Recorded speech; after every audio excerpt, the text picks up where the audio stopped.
కూటమి ప్రభుత్వం వచ్చిన తర్వాత మీ దివ్యాంగులందరి గురించి ఆలోచించి 3,000 6,000 పెన్షన్ చేశారు. ఈ 6,000 ఎలా ఉపయోగపడుతుంది మీకు అసలు? ఇంటి కట్టుకొని పిల్లలకు చదివేసి కూడా పిల్లలు చచ్చిపోతున్నారు. బాగానే ఉంది ప్రభుత్వం. బానే ఉందా? బాగానే ఉంది. టైంకి వస్తున్నాయా పెన్షన్? టైంకి వస్తున్నారు. పొద్దున లేట్ చేస్తున్నారు. 6కి వచ్చేస్తున్నాయండి. ఏమైనా తక్కువ ఇవ్వడం? 250 లేదు, కరెక్ట్గా వస్తున్నాయండి కొంచెం. మరి అప్పుడు జగన్ ఉన్నప్పుడు పరిస్థితి ఎలా ఉండేది బాబాయ్? లేదండి, కష్టంగా ఉండేది కొద్దిగా. చంద్రబాబు ఉన్నప్పుడే బాగుంది కొద్దిగా. ప్రభుత్వం బానే ఉందంట. మాకు మాత్రం ఇంకా బాగానే ఉందండి. మందులకే కానీ హాస్పిటల్కి వెళ్ళే వాళ్ళకి గవర్నమెంట్ హాస్పిటల్కి నెల సరిపోయి మందులు ఇస్తున్నారు. ఏంటి ఫోన్ చేస్తున్నారు, మీ మందులు తీసుకున్నారా, మీ డాక్టర్ చూస్తున్నారా లేదని 2-3 సార్లు ఫోన్ చేస్తున్నారు రోజు మొత్తం మీద. ఏంటి మందులు తీసుకున్నా మీ సమాధానం చెప్తున్నాం. ఏంటి ఇప్పుడు ప్రస్తుతానికి బాగానే ఉంది, ఏం లేదు. మీ దివ్యాంగులందరూ పెన్షన్ 3,000 నుంచి 6,000 చేశారు. అంటే ఇప్పుడు ప్రతిదీ పెరిగిపోతుంది, ఖర్చులు పెరుగుతూనే ఉన్నాయి. ఈ నేపథ్యంలో ఈ ప్రభుత్వం వచ్చిన తర్వాత పరిస్థితులు ఎలా ఉంది? ప్రభుత్వం వచ్చినాక బాగానే ఉంది. 6,000 చేశారు. గతంలో మరి 3,000 రూపాయలతో మరి ఎలా ఇబ్బంది పడ్డాం, చాలా ఇబ్బందులు పడ్డాం. కనీసం ఇట్లా మా సమస్య ఇదండి అని చెప్పుకోవడానికి ఎవరు వచ్చేవాళ్ళు కాదు. ఇప్పుడు అందరూ వస్తున్నారు, అన్ని కనుక్కుంటున్నారు, బాధలు చెప్తే ఈ ప్రభుత్వం వచ్చాక బాగానే ఉందా? బాగుంది. మీరేమంటారు, ఎలా ఉంది ప్రభుత్వం? ఎట్లా ఈ ప్రభుత్వం బాగానే ఉందండి. ఈ ప్రభుత్వం బాగానే ఉంది. 6,000 టైంకి వస్తున్నారు, కానీ వీళ్ళు కరెక్ట్గానే ఇస్తున్నారు, ఇంటికి తీసుకొచ్చి ఇస్తున్నారు. బాగానే ఉంది. వచ్చారు. 1వ తారీఖు 7 వచ్చేస్తుంది. చంద్రబాబు గారు వచ్చాక మీ 3,000 6,000 చేశారు, ఎలా ఉపయోగపడుతుంది? బాగుంది. బాగానే పెడుతున్నారు, బాగానే అన్ని బాగా సైకిల్ జరుగుతుంది. మరి జగన్ గారు నేనే బాగా చేశాను అంటున్నాడు. ఏం చేసాడు, పని చేశాడా? 3 ఏళ్ళు పిచ్చిని తీరిపోయిందా? 5 సంవత్సరాలు ఇచ్చాడు, ఇచ్చాడు. ఏమీ కనీసం 3,000 6,000 చేసిన మీ సమస్యలు ఇబ్బందులు ఎట్లాగే ఉన్నాయి. ఈ రోజు దివ్యాంగులందరూ కూడా సమస్య ఏమీ లేకుండా కరువు లేదు, ఇట్లా సరిపోతుంది. అయ్యా బాగానే చూస్తున్నారు. ఏదైనా సమస్య అంటే వింటున్నారా ఇక్కడ ఉన్న వాళ్ళు? ఉన్నారయ్యా, బాగానే చేస్తున్నారు. జగన్ దగ్గరికి వెళ్ళే వాళ్ళు వెళ్ళగలిగే వాళ్ళు అసలు వెళ్ళేవాళ్ళం కాదు, వెళ్ళలేము కూడా. జనాల్లోనే ఉన్నాను, జనాల కోసమే బాగుపడ్డది ఎంత చేశానంటున్నాడు.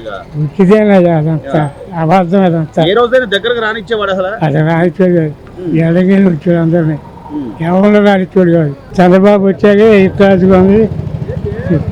బాగుంది వ్యాపారం. మరి పాదయాత్ర చేస్తా మళ్ళీ జనాల్లోకి వస్తాను అంటున్నాడు. అది అంత ఉచితంగా లేదు, అవకాశం లేదు. నంబర్ అన్న, ఈ రోజున అంటే ఏ సమస్య వచ్చినా కూడా నాయకుల దగ్గరలో ఉంటున్నారు, అందుబాటులో ఉంటున్నారు. లేకపోతే మనం ఏ సమస్య ఉన్నా నేరుగా సీఎం గారే రమ్మని చెప్తున్నారు. గత 5 ఏళ్లలో 3,000 రూపాయల పెన్షన్తో మీరు ఇబ్బంది పడ్డ నేపథ్యం నుంచి ఈ రోజున 6,000 రూపాయలు ఇస్తున్నారు. ఏదైనా ఆసరాగా ఉంటున్నారు. ఈ ప్రభుత్వంలో వచ్చిన తర్వాత ఏం చెప్తారు? ఈ ప్రభుత్వం వచ్చిన తర్వాత ఎలా ఉంది? ఈ ప్రభుత్వం వచ్చిన తర్వాత మరి 3,000 రూపాయలు పెంచిన 6,000 రూపాయలు పెన్షన్ చేసి మరి మా దివ్యాంగులకు ఎంతో ఆసరగా కల్పించిన చంద్రబాబు నాయుడు గారికి మా వికలాంగుల సోదరుల ధన్యవాదాలు. మరి అలాగే మాకు కూడా మరి చంద్రబాబు నాయుడు గారు వచ్చిన తర్వాత మరి మాకు ఇళ్ల గృహాలు కూడా కల్పించడం కూడా జరిగింది. మరి మా స్థానిక ఎమ్మెల్యే గారు కానీ మరి మా డివిజన్ అధ్యక్షులు రవికుమార్ గారు కానీ ఆధ్వర్యంలో మాకు ఒక 60 మెంబర్స్కి ఇల్లు కేటాయించడం జరిగిందండి. ఉండడానికి ఇల్లు కూడా ఇచ్చారు. అంటే గతంలో ఏదో సెంటున్నర స్థలాలు అన్నారు తప్ప ఎక్కడ ఉన్నాయో తెలియదు, ఆ పేపర్లు ఇచ్చారు తప్ప. అప్పుడు ఎలా ఉండేది అన్న పరిస్థితి అసలు? అప్పుడు పరిస్థితి అంటే చాలా దయకరణంగా ఉండేది.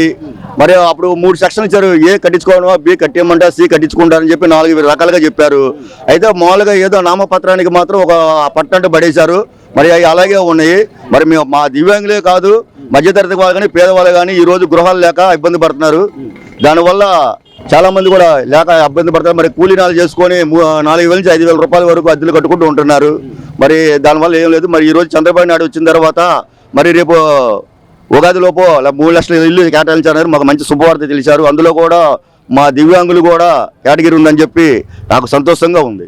గత ప్రభుత్వంలో ఏదైనా చెప్పుకోవాలన్నా కానీ ఇప్పుడంటే ఉమ్మగారు ఉన్నారు, లేదంటే రవి గారు ఉన్నారు. అట్లా మేము చెప్పుకునేవాళ్ళం, అందుబాటులో ఉంటున్నారు. గమ్ముకుని వెళ్ళినా కానీ మా సమస్యకి పరిష్కారం అండి ఇది ఇలాగుండి ఇది ఎలాగండి. మొన్న మేము కూడా ఉమ్మగారి దగ్గరికి వెళ్ళాం. ఇల్లు కావాలి సార్, మాకు సొంత ఇల్లు కట్టించిస్తానంటున్నారు, కాబట్టి ఇల్లు కావాలంటే అలాగేనమ్మా మీకు చేపిస్తామని మా లెటర్ ప్యాడ్లు కూడా తీసుకున్నారు. వెరిఫికేషన్ కూడా తొందరగా జరిగింది. త్వరలోనే మాకు ఇల్లు కూడా ఇప్పిస్తానని చెప్పారు. భరోసా ఉందని మేము నమ్ముతున్నాం. రాష్ట్ర ముఖ్యమంత్రి గారే మీకు ఏ సమస్య ఉన్నా కూడా నేరుగా కార్యాలయానికి రండి అంటున్నారు.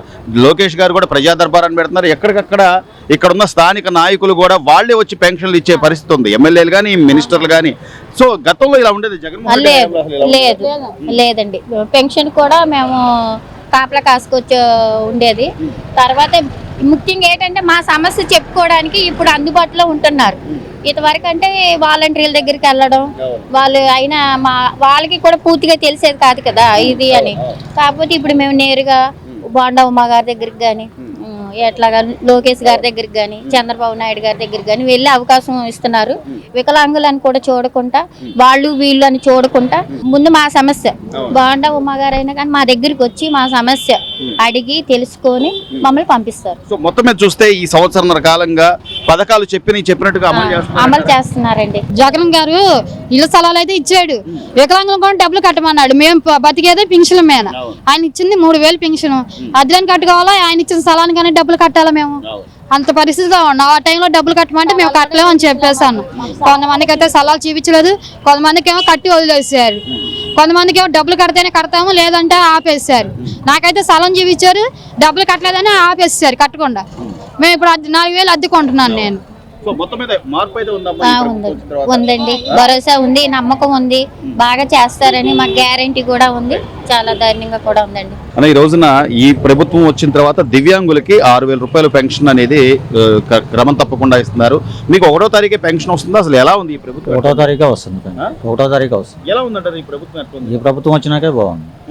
గతంలో 3000 పెన్షన్ ఇచ్చారు కానీ సర్దుబాటు అయ్యేది కాదు మాకు. అదొకటి నాకు ఒక 25 సెంట్లు పొలం ఉంటే అది కూడా అమ్మేసుకోవాలి గత ప్రభుత్వంలో. కొద్దిగా మా మిస్సెస్ బాగోక ఆపరేషన్. సో అట్లా అంటే ఆర్థికంగా గతంలో చాలా ఇబ్బందులు పడ్డారు. ఇప్పుడు కొద్దిగా ఈ 6000 అనేది ఆసరా అవుతుందా? కొద్దిగా ఆసరా అవుతుంది. జగన్మోహన్ రెడ్డి ఏమంటాడు, నేను పేదలందరికీ ఇళ్ళు ఇచ్చాను, స్థలాలు ఇచ్చాను, నేను ఎంతో మంచి చేశాను అది అని అంటాడు. అసలు నిజంగా జగన్మోహన్ రెడ్డి ఉన్నప్పుడు ఎలా ఉంది, ఇప్పుడు ఎలా ఉంది? ప్రభుత్వం ఎట్లా ఉంది ఇప్పుడు? కొద్దిగా పర్వాలేదండి, బాగానే ఉందండి. జగన్మోహన్ ఉన్నప్పుడు కొంచెం ఇదిగా ఉండేదండి బాగా మాకు.